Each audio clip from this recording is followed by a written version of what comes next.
செல்விமா, சாமான்லாம் தேய்ச்சிட்டேன். மா, சாப்பாடு ரெடி. நீ போய் பாயில் எடுத்து போடு, தட்டு எடுத்து வைக்கிறேன். சரி.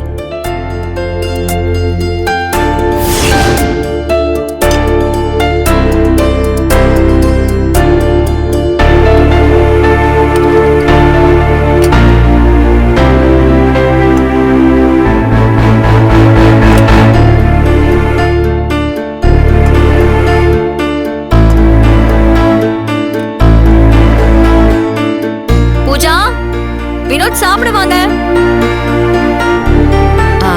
மாப்பிள்ளைங்க வெளியில தான் இருக்காரு, நான் போய் கூட்டிட்டு வந்துடுறேன். எங்க பசிக்குதுங்க, கொஞ்சம் வேகமா வைங்க. சரி சரி.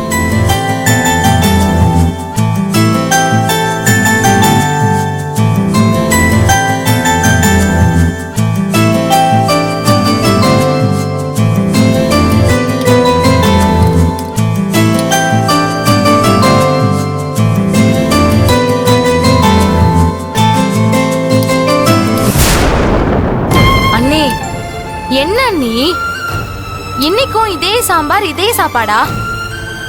அண்ணி, டெய்லியும் இதே சாப்பிட்டு சாப்பிட்டு நாக்கு செத்து போச்சு.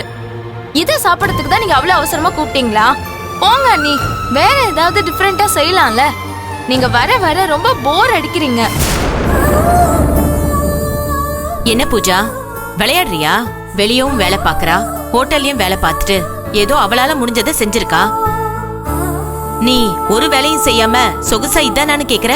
நான் இப்ப என்ன கேட்டேன்? வேற சாப்பாடு செய்யலையான்னு தானே கேட்டேன். என்னவோ நான் வேலையே செய்யாத மாதிரி தானே நீங்க பேசுறீங்க. இது ஒண்ணும் மைசூர் மகாராஜா மாளிகை இல்லம்மா. வீட்டு நிலைமையை தெரிஞ்சுக்கிட்டு அதுக்கேத்த மாதிரி புரிஞ்சு நடந்துக்க. இருக்கிறத அட்ஜஸ்ட் பண்ணிட்டு சாப்பிட பழகு. இவ்வளவு வயசாகி அது கூட தெரியல. நான் இப்ப என்ன உங்ககிட்ட சிக்கன் பிரியாணி மட்டன் பிரியாணியா கேட்டேன்? இதை சாப்பிட்டு போர் அடிக்குது. வேற ஏதாவது குழம்பு வைங்கன்னு தானே சொன்னேன். ஏன் என்ன விட்டுருந்தா நானே செஞ்சிருப்பேன். அதையும் நீங்க செய்ய விட மாட்டீங்க. ஏதோ வாய்க்கு ருசியா சாப்பிடலான்னு கேட்டா அதுக்கு எதுக்கு என்ன எப்படி திட்டுறீங்க? பூஜா, எதுக்கு இப்ப நீ தேவையில்லாம பேசிட்டு இருக்க? நம்ம எங்க இருக்கோம்னு தெரிஞ்சதா பேசிட்டு இருக்கியா? கொஞ்ச நேரம் வாய் மூடிட்டு. மா, என்னம்மா நீங்க விடுங்க. பூஜா, நான் நாளைக்கு வேற ஏதாவது செய்றேன். இப்போ இதை அட்ஜஸ்ட் பண்ணி சாப்பிடு. ஏய் செல்வி, என்னடி அவளை கொஞ்சிட்டு இருக்க? நீ இப்படி செல்லம் கொடுத்ததான் இவ இப்படி பேசிட்டு இருக்கா. குடும்பத்துக்கு ஏத்த மாதிரி வீட்டுக்கு வந்த பொண்ணுதான் சமாளிச்சு போடணும். இவன் என்னடா எதை பத்தியும் கவலைப்படாம குறை சொல்லிட்டு இருக்கா.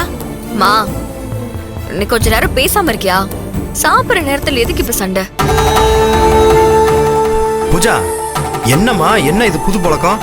நீ இந்த மாதிரி எல்லாம் பேச மாட்டியே. ஆமா, எல்லாரும் என்னையே குத்தம் சொல்லுங்க.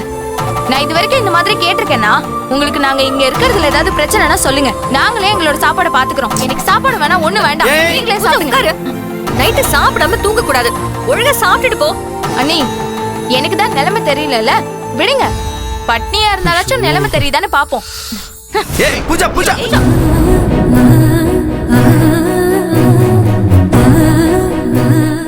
அக்கா, அவ ஏதோ ஒரு நினைப்பட இப்படி பண்ணிட்டா. தயவு செஞ்சு நீ எதையும் தப்பா எடுத்துக்காதக்கா. நான் போய் அவட்ட என்ன எதுன்னு பேசிட்டு வரேன்.